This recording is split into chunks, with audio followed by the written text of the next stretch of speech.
do the Nigerian people have anything to really fear if these powers begin to say, hey, we want to have our military bases here in the country? Do we have anything to fear? Well, I think a lot is at stake. We need to take a much more, deeper and historical perspective to understand why a certain section of the country, particularly some intelligentsia or influential opinion leaders in the north, is actually opposing the possibility, and it's still within the realm of possibility. The possibility that Nigeria will be one of the potential hosts, to U.S. bases.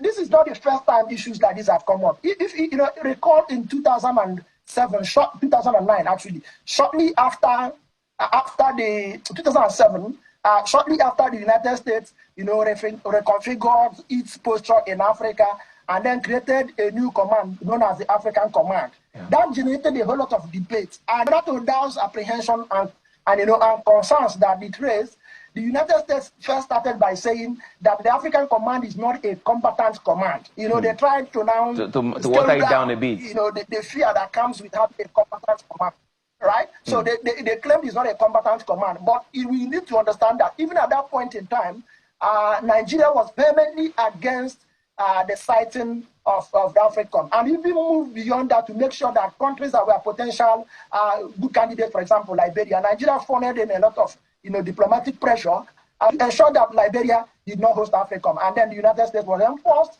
to host AFRICOM in Stuttgart, Germany. And from there, it has been operating.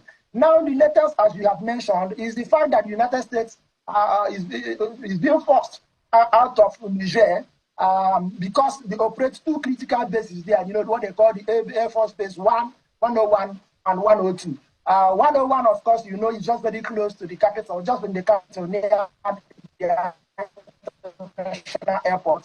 And then 102 was the one that with partners, allies, France, and other European countries to maintain a real-time situational awareness of events that is happening in the Central Sahel, using it as a launch pad, not just to gain intelligence, surveillance, and reconnaissance, but also to launch attack against some terrorist groups. And again, there's a lot of questions and concerns which if time permits, we can discuss that.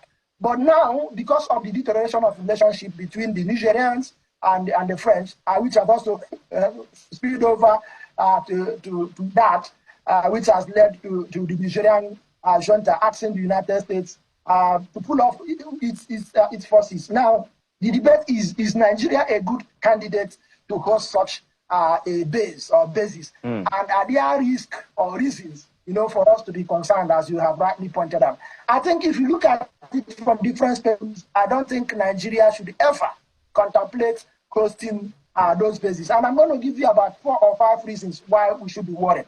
Number one, we have already seen that there's already increasing contention by superpowers, trying to get a lot of foothold or to gain more entrance into the West African region, the Sahel region, for example. With the booting of the Americans, we have already seen that the Russians are already creeping in, So if Nigeria is going to now host that base, again, is heightening this is our environment, this is our fragile environment, to become a space for great power competition.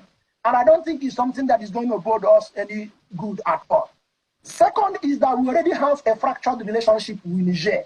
And you can understand, against the backdrop of Nigeria, as leading the ECOWAS to impose sanctions on Niger, but more importantly, also threatened to use military force, to compel the junta to leave. We have already had a fractured relationship, and I think I need to put this on the table.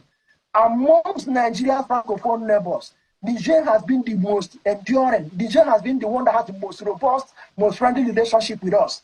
But the unfortunate incident of last year's coup have created a serious gap, between us and Niger. Now, if we are likely going to host this military base by the U.S., it's really going to compound rather than address the diplomatic gaps we already have with Niger. Meanwhile, we needed to have that close relationship, that robust relationship with Niger to be able to more effectively deal with some of the transnational cross-border security challenges we are having. Whether you're talking about banditry or whether you're talking about a very enduring, strong relationship we've had in Niger in dealing with the problem of the Boko Haram. Don't forget the fact, again, I keep on mentioning Niger. Don't forget about the fact that when we had the major challenge of Boko Haram attacks and displacements in the northeast, the deeper region of Niger played host to most of our brothers, our nationals that became refugees. And so this is a relationship that shouldn't be lost on us in terms of trying, to establish a relationship with a foreign power that will make a situation that is bad already worse. The third point I think we want to have to make is what we as security experts do pay particular attention to, which is like there's a direct connection, there's a kind of a correlation between the presence and the interest of Western powers and heightened commitment and the interest of global terrorist groups. And this is much more pronounced even before the death of Osama bin Laden. Granted that some of these global terrorist groups are now hunkering down, but you would completely agree with me that wherever you have U.S. interest, terrorist groups also tend to increase their presence and their attack. They may not be able to defeat U.S. forces, but for them also, it adds to the symbolic value of their global jihadi ideology, that they are fighting their enemy. So, given that pronounced ideological position, particularly from global terrorist groups, that the U.S. is their staunch enemy. Anywhere, any place, anytime you have clear U.S. interest, then it's likely a very good magnet that will address the interest of terrorist groups. So I will not be surprised, for example, if we accept to locate that base, then you begin to see some level of increase in terrorist attacks in Nigeria. Then the last point I want to make is that has to do with our own strategic interest and security as a nation. You could also understand the enormous capacity of the United States to leverage some of the technological prowess and assets it has, to pick intelligence, surveillance, and reconnaissance. But something is very particularly important in that aspect. They are not always ready, able, and willing to share that intelligence with so-called allies, particularly when you needed it so. You will recall their experience with the 2014 Chibok incident when over 200 Chibok students were actually kidnapped.